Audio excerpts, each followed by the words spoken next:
Bonjour Caroline, j'espère que vous allez bien. Merci beaucoup pour votre vidéo, c'était très utile pour voir comment vous travaillez. Et dans ma réponse, je voudrais vous suggérer quelques améliorations pour que votre travail soit plus efficace. En fait, n'hésitez pas à utiliser trépied quand vous filmez votre vidéo parce que cela permet de voir et le chien et vous et votre fils parce que durant toute la deuxième partie du vidéo, je ne voyais pas les réactions de Rio. Et peut-être que ce que je dirais, en fait, ne va pas être à 100% juste, parce que je ne voyais pas Rio. Euh, mais j'espère que vous pourrez refaire la vidéo une fois mes commentaires reçus, avec une meilleure qualité pour qu'on se rende compte de ce qui se passe réellement, de l'interaction entre vous et les chiens. Qu'est-ce que je vais suggérer en tant que changement dans votre technique d'entraînement? En fait, l'idée de pas bouger avec distraction, c'est que le chien ne change pas la position durant durant tout l'exercice. Donc, vous envoyez le chien à sa place, dans son panier ou sur son tapis.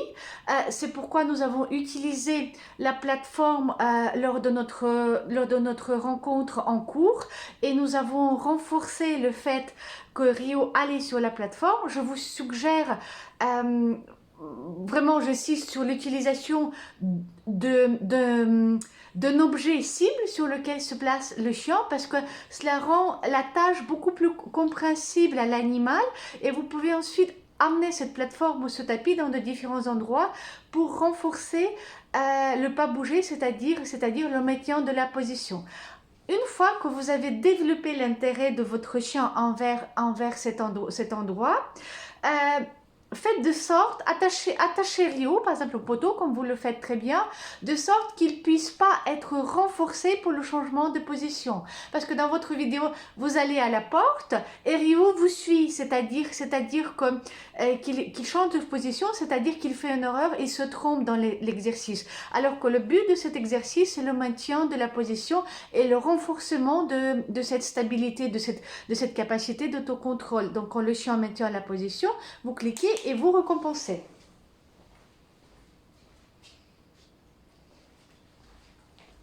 Donc une fois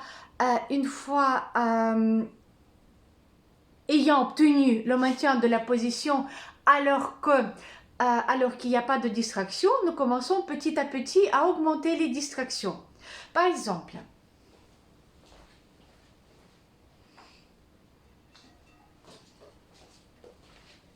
là, j'ai les jouets dans mes mains, j'ai la baballe dans ma main. Mon chien maintient la position, je clique et je récompense.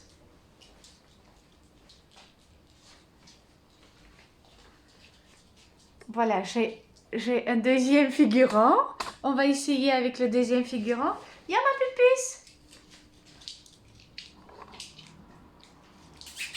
Même un troisième qui se joint à nous. Il y a ma pupusse. Oui. Allez, assis. C'est bien, Marius. Alors que Daki maintient la position, la petite puce, le petit chien qui s'appelle Moon, n'a pas compris et a changé de position. Donc, qu'est-ce que je fais? Comment je réagis par rapport à cette erreur? Je prends ma récompense, j'amène Moon dans sa position sur le tapis, mais je ne donne pas la récompense. J'utilise la récompense pour guider.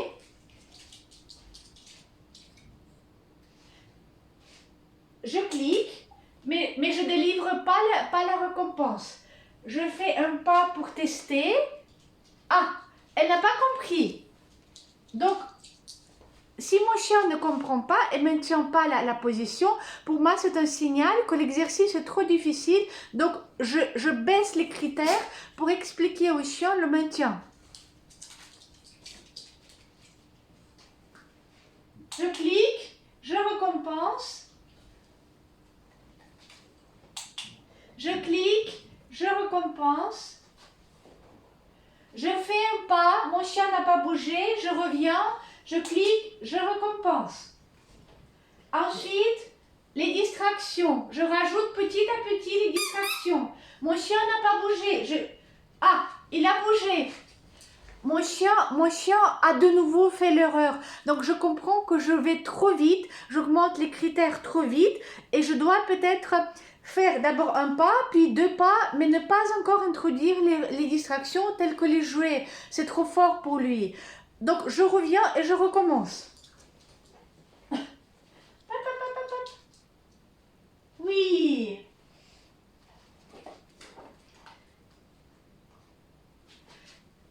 Je patiente un petit peu. Mon chien ne bouge pas. Je reviens, je clique et je récompense. Oui, ma puce. Oui, c'est bien. Oui, c'est bien.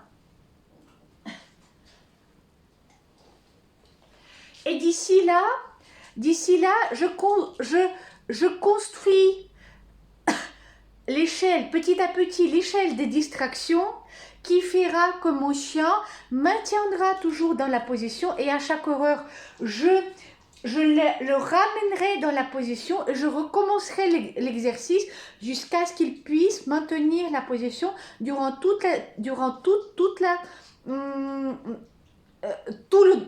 tout le déroulement de ma stimulation. Et petit à petit, aujourd'hui par exemple avec Daki, nous avons fait cet exercice pendant plusieurs semaines. Et avec Daki, par exemple, je vais aller dans le couloir, ouvrir la porte, saluer un invité imaginaire, et puis s'il ne change pas de position, je vais revenir jusqu'à lui, cliquer et récompenser. S'il change de position, je me dirais l'exercice est peut-être un peu trop difficile encore pour lui, je vais diminuer les critères, je ne vais pas ouvrir la porte, je vais juste sortir et revenir. On va essayer. Je vais dans l'entrée, j'ouvre la porte et je salue mon invité imaginaire.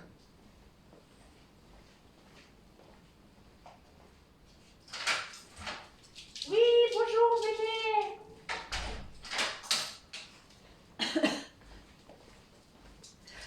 Vous avez vu que Daki s'est trompé. Donc, comment je réagis? Je le renvoie à sa place. Daki, à ta place?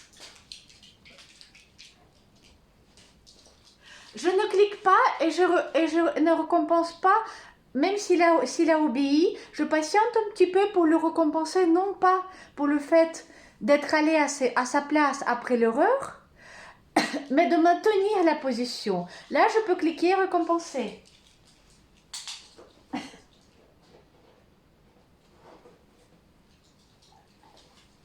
Qu'est-ce qui se passerait dans le cas contraire si une fois elle a obéi, je cliquais et je récompensais? Il comprendrait qu'il peut partir de sa place, qu'il n'est pas obligé de maintenir la position parce qu'il aura sa récompense quand même. Je lui redemanderai juste de revenir à sa place, il aura sa récompense. Alors que ce que je souhaite lui apprendre, c'est justement, il doit garder sa place malgré les distractions. Donc cette fois, je vais aller dans le couloir, je ne vais pas ouvrir la porte et faire le son des clés, je vais juste disparaître de son champ de vue pendant quelques secondes.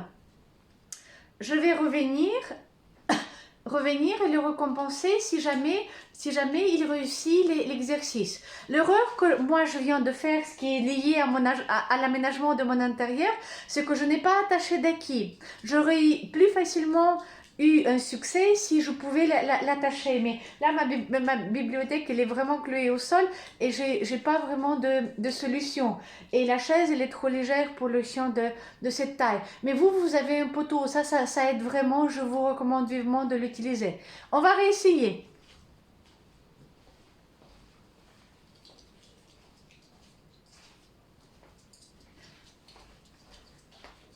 Là, j'ai disparu quelques secondes du champ de vue de Daki et il n'a pas changé de position. Donc, je peux revenir, je peux cliquer et je peux récompenser. Oui, mon grand, c'était bien, mon chien, Daki. Ça, c'est bien. Maintenant, cette fois, je vais aller... Il y a Moon qui m'en dit... Bon, on aura encore de l'exercice et du progrès à faire avec toi avant que je puisse te récompenser. On va travailler cet après-midi. Donc, cette fois, je vais légèrement augmenter le critère. Je vais aller dans mon entrée. Je vais peut-être agiter un petit peu les clés sans ouvrir les portes. Et je vais voir si Daki a compris. Je vais revenir et le récompenser.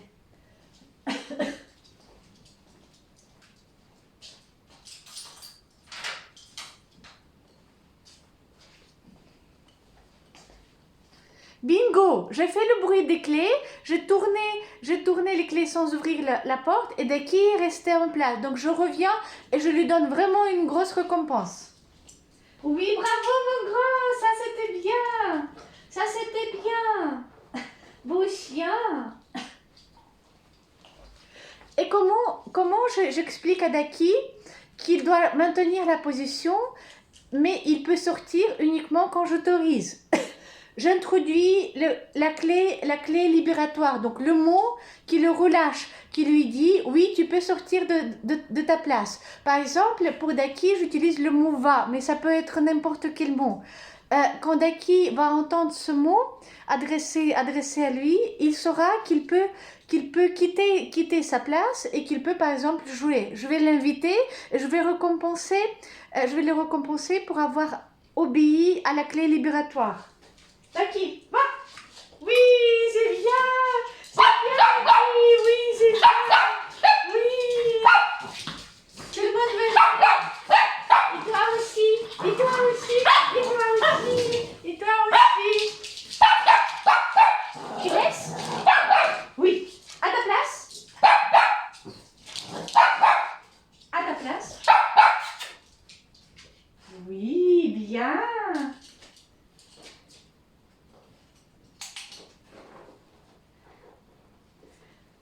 C'est bien. À ta place. La durée. Bien.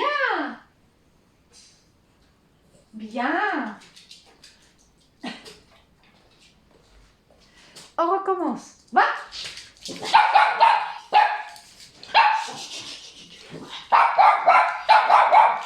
laisses? À ta place.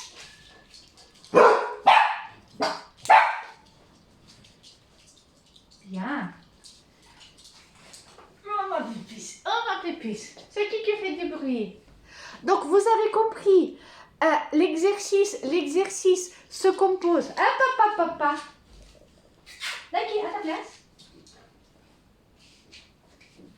L'exercice se compose de l'ordre en soi. Ça c'est acquis pour Io. Quand vous dites assis, il s'assoit. Ensuite, question très importante, donc la durée, et ensuite les stimulations grandissantes et le maintien de la durée face à ces stimulations. Et la clé libératoire, c'est-à-dire sans cette clé, malgré la stimulation, Daki comprend qu'il ne peut pas quitter sa place. Alors que quand je lui dis, bah, oui, là il sait qu'il peut, que j'ai autorisé. Et ce principe-là va nous servir lors de la promenade dans la rue avec les autres chiens, lors du croisement. C'est-à-dire que nous allons maintenir l'attention de Rio sur vous. Et c'est avec la clé libératoire qu'il va obtenir l'autorisation, par exemple, d'aller voir notre chien ou d'aller voir une autre personne, ou par exemple, saluer vos amis. Et ce principe-là, contact avec le maître que nous avons développé, que j'espère que vous pratiquez, que vous développez grâce aux exercices engageants de stimulation mentale et physique que nous avons fait lors de notre premier cours.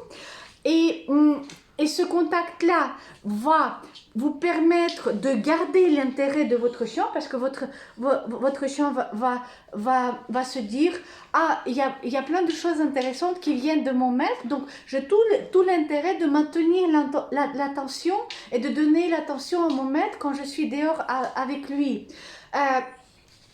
Et cette stimulation va va être notre fondation de dressage, d'éducation, de développement de comportements adaptatifs qui vont dans notre sens. Et sur cette base, nous allons construire l'ordre. Ça c'est déjà présent chez Rio. Ensuite, la durée. Ensuite, la résistance aux distractions, tout en parallèle expliquant qu'avec l'ordre libératoire, il a la possibilité d'y aller. Donc, j'espère que mes suggestions vous ont aidé. N'hésitez pas à me poser des questions. Entraînez-vous bien. Et merci à votre fils qui a bien voulu prêter sa main forte. Et n'hésitez pas à me renvoyer d'autres vidéos pour qu'on puisse progresser ensemble. Très bon dimanche à vous tous et à très bientôt.